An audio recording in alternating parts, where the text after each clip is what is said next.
sore, Pak Agung Baskoro. Mas David, pemirsa semua. Baik, terima kasih Pak sudah bergabung bersama kami di Sindo Sore. Ya, Pak, apa tanggapan Anda atas reshuffle kabinet yang terkesan mendadak ini? Iya, mengagetkan satu kata. Jadi elemen of surprise-nya dapat Mas Iya. David. Cuman kita tahu bahwa setiap presiden melakukan reshuffle ada 3 alasan. Pertama, alasan teknokratis soal kinerja. Yang kedua, alasan politis, perimbangan kutub-kutub politik ataupun partai yang ada di parlemen ataupun di kabinet. Kemudian yang ketiga, soal yuridis.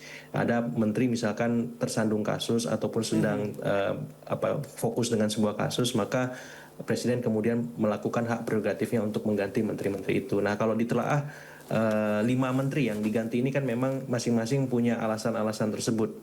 Kita sebut misalkan Pak Budi Ari, kemudian Pak Dito memang sedang menghadapi kasus misalkan. Kemudian Pak Abdul Qadir Kardin kemarin ada problem etik ya seperti itu. Bu SM mungkin ada arahan teknokratik seperti halnya Pak Budi Gunawan ya, karena kita tahu kemarin ada demo besar yang terjadi dan sedikit banyak mengganggu stabilitas politik dan ekonomi kita. Jadi saya kira secara sederhana sebagai pengantar untuk melihat bagaimana kita membaca reshuffle hari ini demikian Mas Yusuf, Mas David. David ya, baik. Tapi kalau kita coba telah satu persatu ya, kita lihat dari Ibu Menteri Keuangan Bu Sri Mulyani. Yang kemudian ini diganti. Apa yang Anda lihat kesalahan di mana yang kemudian membuat dia harus di reshuffle? Iya, saya juga agak miss di sini. Kira-kira apa yang membuat Ibu Sri diganti? Karena kita tahu reputasi beliau sangat baik ya, positif di mata market, kemudian di mata global seperti itu. Otomatis Pak Purbaya punya tanggung jawab besar memastikan ya ekspektasi publik, market dan global itu tidak berubah bahkan jauh lebih baik. Nah ini kita tunggu kinerjanya. Dan kalau ditanya apa penyebabnya saya kira beragam macam ya. Tapi kalau misalkan ditanya mungkin soal-soal politis dan teknokratis berkelindan di sana karena sedikit banyak ada beberapa misalkan ucapan Ibu Sri yang dalam tanda petik mengganggu ya kebatinan publik. Walaupun itu sebenarnya sudah diklarifikasi bahwa ada fake, ada deepfake. apa namanya, ya ada deepfake, ada kemudian disinformasi, ada hoax macam itu. Tapi publik hari ini memang susah membedakan itu dan butuh literasi yang baik yang bisa diinisiasi oleh para pihak terkait agar tidak terulang lagi seperti itu. Nah yang kedua kemudian kalau ditanya alasan politisnya ya kita tahu kan sedikit banyak Ibu Sri ini dari kalangan profesional Mas. Jadi kita tidak melihat ada dukungan politik yang cukup solid untuk membackup kinerja beliau ataupun kaki-kaki politik beliau sehingga kapanpun beliau memang harus siap diganti. Tapi sepanjang 3 periode ya atau 14 tahun beliau menjadi Menteri Keuangan kalau saya tidak salah, capaian yang beliau lakukan sesungguhnya baik ya, tidak ada soal dan kita justru cukup dalam tanda petik cukup aman, cukup cukup disiplin terhadap fiskal, terhadap APBN kita supaya tidak ada penggunaan yang aneh-aneh semacam itu. Nah, saya berharap Pak Purbaya ini bisa menjawab tantangan itu dengan lebih baik, bahkan jauh lebih baik seperti itu. Baik, kalau kita lihat nih hari ini IHSG mendadak anjlok nih ketika pembukaan sesi kedua begitu. Karena isunya pasti sudah kencang sekali beredar gitu. Apakah ini menandakan bahwa market kemudian meragukan Pak Purbaya atau bagaimana?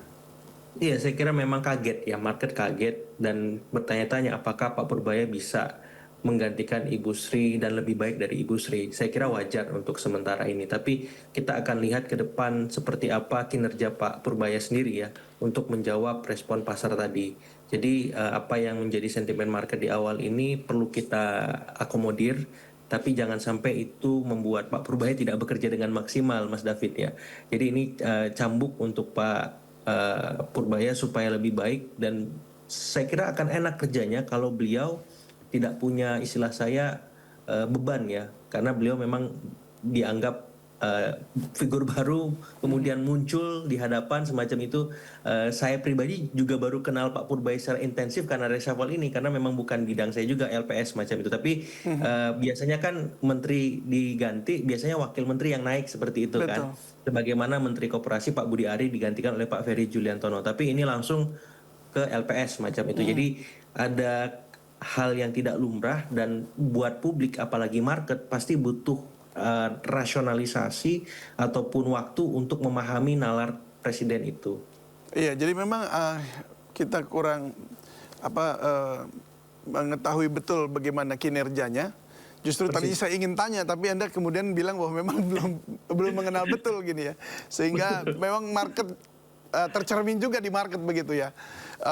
Ya kita berharap memang ini penggantinya Pak Purbaya bisa menjaga fiskal juga ya kita. Oke, kita ke yang selanjutnya. Kalau kita bicara soal Menteri Koperasi, nah kalau ini Menteri Koperasi kan memang ada dugaan kasusnya begitu ya. Nah, ada dugaan kasus yang kemudian menyebut nama beliau, dan saya kira ketika beliau di reshuffle, beliau bisa fokus di sana, tidak kemudian kerja-kerja di Kementerian Koperasi menjadi terganggu, karena sedikit banyak pasti ada efeknya. Dan pengganti beliau Pak Ferry Juliantono merupakan wakil menteri, jadi tidak ada banyak perubahan yang signifikan. Tapi kita tahu Koperasi Merah Putih ini kan program besar yang menjadi andalannya Pak Prabowo. Otomatis Pak Ferry harus membuktikan perubahan atau reformasi struktural yang sekarang terjadi di Kementerian Koperasi itu tidak banyak mengganggu ya soal kesuksesan Koperasi Merah Putih. Ya, jadi artinya bahwa Pak Menteri Koperasi kemarin, Pak Budi Ari, sebenarnya lebih ke arah karena kasusnya begitu ya, bukan karena kinerja membangun Koperasi Merah Putihnya begitu ya. Iya, presiden dari Pak Noel, Mas David. Khawatirnya kalau misalkan ini tidak dimitigasi dari awal, resiko-resiko terbaik, terburuk, dan moderatnya bisa memberikan beban ataupun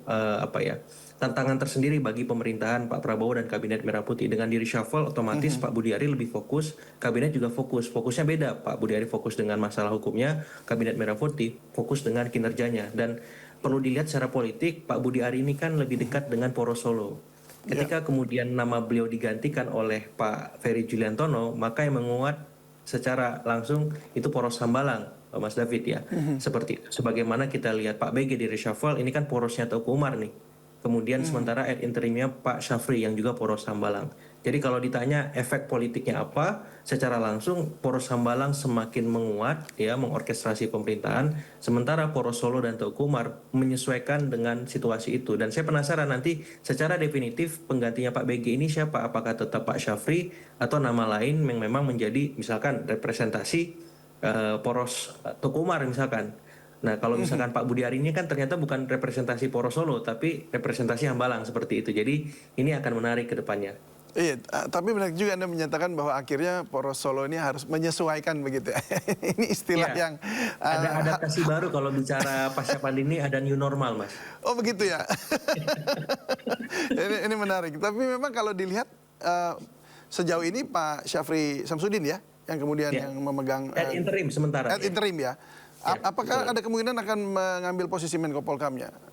Tidak menutup kemungkinan, karena kan Menko Polkam ini jantung pemerintahan ya, soal stabilitas keamanan di domestik, regional maupun global. Jadi kalau kemarin ada demo besar dan berakhir ricuh, itu kan tanggung jawab utamanya ada di Menko Polkam. Dan saya kira Pak Prabowo nggak mau kecolongan lagi. Ya, memastikan bagaimana ke depan situasi keamanan ketika mengatasi demonstrasi itu bisa lebih baik. Lebih baik gimana? Kalau misalkan ada presiden aturan jam 6 sore harus misalkan bubar. Nah, harus dipastikan Menko Polkam yang sekarang, Pak Syafri, bahwa demonstran ini diterima oleh eksekutif atau legislatif. Jangan diabaikan. Kalau mereka diabaikan, mereka punya alasan untuk ricuh misalkan. Tapi ketika mereka diterima, disambut, didengar oleh legislatif dan eksekutif, mereka nggak punya alasan untuk anarkis, Mas David. Ya karena apa? Sudah ada wakil pemerintah yang menyambut itu. Dan ini presiden ke depan, supaya apa? Setiap demonstran jangan dicuekin, jangan dibiarkan begitu saja. Karena apa? Kalau ini ditumpuk lagi, saya khawatir eksesnya bahkan lebih besar dari yang kemarin. Sehingga timbul korban jiwa sampai 10, yang hilang 20 katanya, yang luka ribuan orang seperti itu. Ya, jadi memang kalau dilihat kelihatannya seakan-akan ini memang kecolongan begitu ya Pak Budi Gunawan begitu. Nah, oke, baik, sebelum kita lanjut kita simak dulu pernyataan Menteri Sekretaris Negara Prasetyo Hadi yang menyebut Presiden belum menunjuk pengganti Budi Gunawan di posisi Menko Polkam. Sementara itu pengganti Menpora baru belum bisa dilantik karena masih di luar kota. Oke, pertama berkenaan dengan posisi Menteri Koordinator Politik dan Keamanan.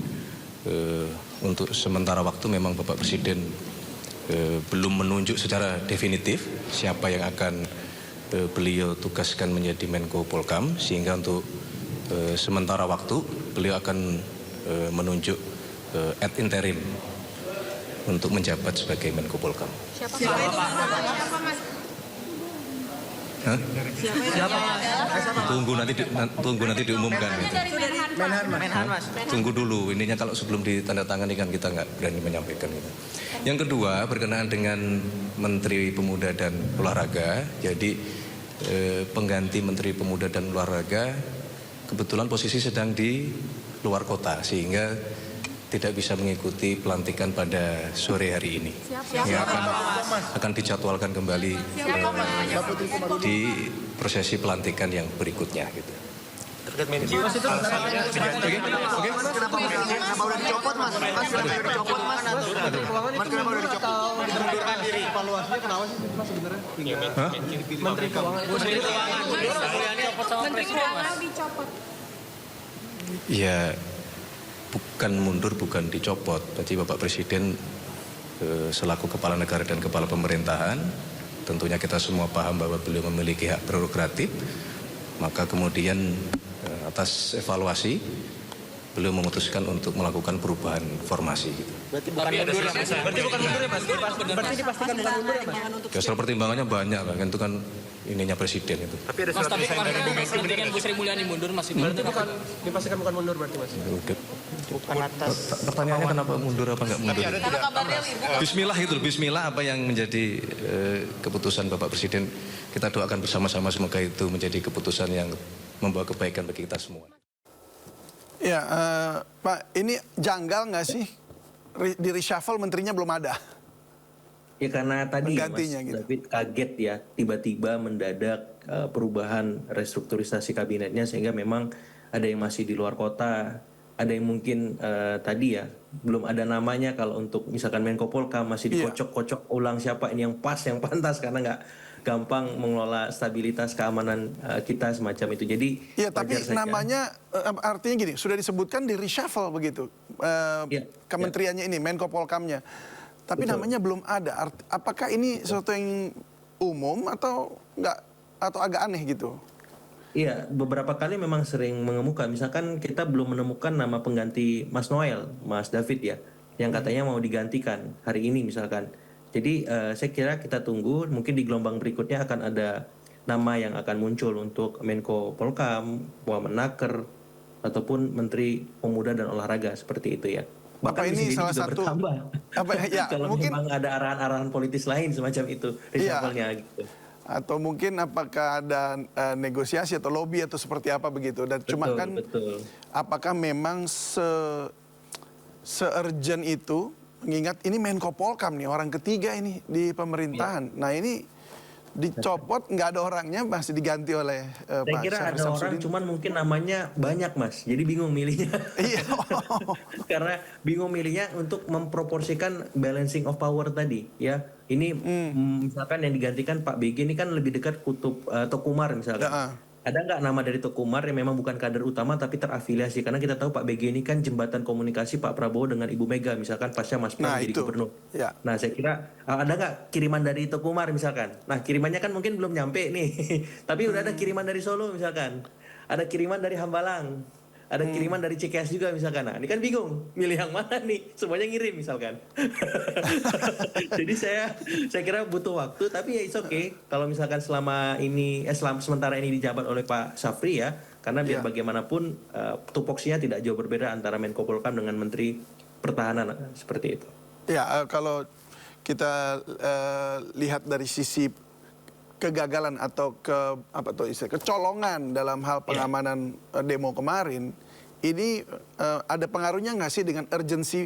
Jadi buru-buru langsung diumumin akan dicopot, masih sementara penggantinya belum ada. Ada pengaruhnya ya, dari situ? Untuk memberikan sinyal positif kepada publik bahwa tuntutan mereka, gugatan mereka yang diwakili apakah 17+8, apakah lewat buruh, apakah lewat teman-teman mahasiswa, itu direspon Mas. Nah saya kira ini penting, Presiden baik, dan saya mengapresiasi kerja cepat Presiden Prabowo untuk merespon ini semua dengan mengganti kabinetnya. Dan saya berharap parlemen juga ada reshuffle Mas.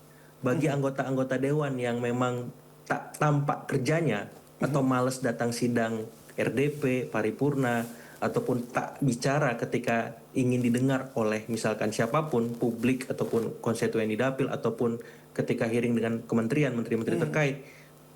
saya berharap bisa mundur juga. Atau ya ketum-ketum partai melakukan reshuffle di parlemen bersih-bersih. Mengganti mereka dengan orang yang mau kerja. Sebagaimana kita lihat di eksekutif. Jadi kita harus terbiasa juga di parlemen mengganti itu. Ya istilahnya di PAW gitu ya. Supaya apa? Supaya wajah eksekutif kita segar. Legislatif juga. Publik juga mendapati bahwa oh pemerintah mendengar kita. Oh publik juga nggak ada alasan misalkan membuat anarkis, ricu dan seterusnya. Karena apa? Karena pemimpin-pemimpinnya mendengar aspirasinya seperti itu. Baik, Pak Agung, kalau kita ke Kementerian Olahraga, ini berarti mungkin mirip-mirip kali ya dengan Menkop ya, yang mesti menyelesaikan kasus dulu begitu ya. Tetapi dampaknya di Kementerian Olahraga kepada pemerintahan Pak Prabowo di Kabinet Merah Putih ini seperti apa? Iya, saya kira yang paling dekat event olahraga yang saya ingat ada sepak bola ya Mas. Ini kualifikasi Piala Dunia seperti itu. Selebihnya memang kalau secara teknokratis so far so good, prestasi kita oke lah gitu ya. Cuman memang kan kita nggak bisa mungkiri bahwa ada dimensi-dimensi politis yang berkelindan karena beliau menteri dari Partai Golkar seperti itu. Pasti ada pertimbangan-pertimbangan politis yang lebih kuat ketimbang pertimbangan teknokratis. Nah sayangnya masuk dimensi yuridisnya. Ya beliau masih disebut-sebut namanya dalam sebuah kasus walaupun dalam tanda petik masih disebut ya gitu sebagaimana Pak Budi Ari tadi gitu. Jadi maksud saya mungkin efeknya supaya tidak dimitigasi oleh presiden daripada ini nanti menjadi presiden lain dan memitigasi kasus serupa yang dialami oleh Mas Noel kemarin di OTT seperti itu, maka Pak Presiden ingin memastikan seluruh menterinya benar-benar clean and clear ya soal yuridisnya seperti itu karena ini pondasi untuk bekerja lebih optimal karena akan sangat sulit menteri yang tersangkut kalau bekerja nanti akan dilema, dualismenya akan susah ketika dia harus memilih fokus di mana seperti itu. Ya Pak Agung, sebenarnya saya ingin masih membahas soal kementerian baru, tapi kita waktunya sudah tidak ada, jadi kita akan bahas di lain kesempatan ya. Kementerian Haji ini khususnya ya. Ini akan sangat menarik juga. Tapi terima kasih sudah bergabung bersama kami dan berbagi di Sindo Sore. Selamat sore Pak Agung Baskoro.